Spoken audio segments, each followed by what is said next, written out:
नमस्कार दोस्तों, आप सभी को बहुत बहुत स्वागत है मेरे अपने यूट्यूब चैनल में। वीडियो पसंद आता है तो लाइक करके शेयर करना बिल्कुल न भूलें। खास कर दोस्तों ये थोड़ी सी भी अगर आपको पसंद आए तो शेयर अवश्य करें, लाइक करना बिल्कुल न भूलें। चैनल को सब्सक्राइब लेकिन ऑल पे प्रेस करें ताकि इस तरह के वीडियो आए तो सबसे पहले आप तक पहुँचे।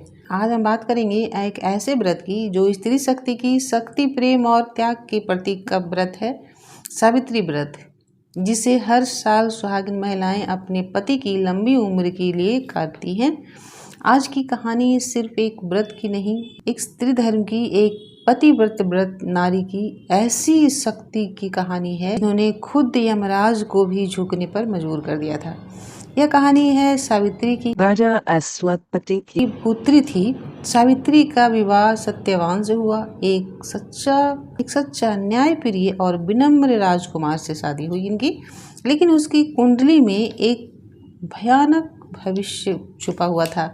उसकी मृत्यु विवाह के 1 साल के अंदर ही उनकी थी, मृत्यु हो जाएगी। सावित्री ने इस भविष्य को जानने के बाद भी सत्यवान से विवाह कर लिया, और जब वो दिन आया जहाँ सत्यवान की मृत्यु लिखी गई थी, सावित्री ने 3 दिन का कठिन व्रत रखा, बिना खाए पिए कुछ भी निर्जला व्रत रखा। यमराज के आने तक का इंतजार किया। यमराज सत्यवान की प्राण लेने के लिए आप लेके जा रहे थे।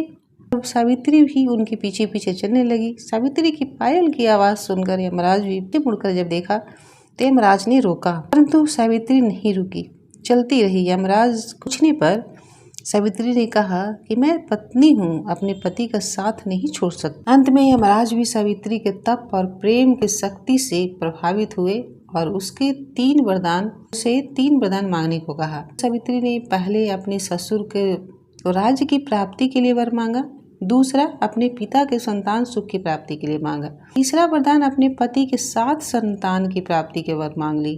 तीसरा वरदान सुनते ही यमराज चकित हो गए, आश्चर्यचकित रह गए, क्योंकि ये तभी संभव है जब सत्यवान का जीवन जाना पड़े, जीवित हो। और इस तरह यमराज ने सावित्री को यह वरदान दिया, जीवन दान दिया सत्यवान को। इसीलिए स्थिति पे अमावस्या तिथि, कहीं कहीं पूर्णिमा तिथि को भी इस व्रत को मनाते हैं। इसलिए आज भी हर साल ज्येष्ठ अमावस्या के दिन और ज्येष्ठ पूर्णिमा के दिन सभी सुहागिन स्त्रियां वृक्ष के यानी बरगद के पेड़ के पास सावित्री का तरह रखती हैं और अपने पति की दीर्घायु और खुशहाली के लिए, घर के सुख समृद्धि के लिए कामना करती हैं और व्रत रखती हैं। आइए जानते हैं कि व्रत विधि क्या है, इसका नियम क्या है। सुबह उस दिन जल्दी उठना चाहिए, स्नान करके पवित्र वस्त्र धारण करना चाहिए। काले नीले वस्त्र से धारण नहीं करनी चाहिए। स्वच्छ वस्त्र धारण करे, पीले लाल वस्त्र धारण करे। सावित्री, सत्यवान और यमराज की मूर्ति या फोटो आप स्थापित करे बरगद पेड़ के नीचे। शिव पार्वती सहित, शिव परिवार सहित विष्णु भगवान की पूजा अर्चना करें। वो पूरे विधि विधान से करना चाहिए। वट वृक्ष की नीचे करें और भिगाया हुआ चना और गुड़ का इसमें मेन प्रसाद होता है। मौसमी फल भी रखते हैं। 16 श्रृंगार इस दिन करना चाहिए। 16 श्रृंगार की वस्तुएं भी अर्पित करनी चाहिए। पंखे इसमें बहुत ज्यादा ये मान्य होता है, और पीपल का एक पत्ता भी अपने बालों में लगाया जाता है। इसलिए और आपको क्या करना चाहिए, आयपन भी बनाना चाहिए, जो हल्दी और चावल का घोल बनाकर किया जाता है। हल्दी, सिंदूर, रोली, पंचमेवा रखना चाहिए। वट सावित्री व्रत कथा सुनने, आरती करने से पहले धागा लपेटना होता है, उसमें कच्चा सूत्र आप ले लें, और इसे भी आप 7 बार या 11 बार या 108 बार अपनी क्षमता अनुसार परिक्रमा कर उस कच्चे सूत को या कच्चे जो होता है, ये रक्षा सूत्र होते हैं, उससे भी लपेटते हुए आप इस वृक्ष को परिक्रमा कर सकते हैं।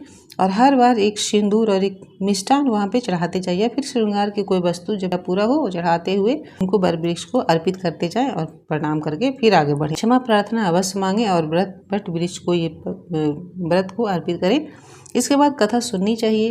कथा सुनने के बाद आरती करना चाहिए। आरती करने के बाद ब्राह्मण को दान नहीं है कि इस व्रत को करने से सिर्फ पति की ही लंबी उम्र होती है, दीर्घायु होते हैं। इसके साथ साथ आपके सारे ग्रह भी ग्रह का जो दोष लगता है वो सारे दोष भी मिट जाते हैं, और ग्रह जो जितनी भी हैं शुभ फल देने लगता है। कुंडली में मंगल दोष थे वो भी इसको करने से ग्रह समाप्त हो जाता है। अगर कुंवारी लड़कियां हैं ये श्रृंगार के वस्तु इस दिन अर्पित करना चाहिए। ऐसा माना जाता है कि इस दिन इस तरह से अर्पित करने से उनके सारे मंगल दोष और विघ्न बाधा दूर होती है।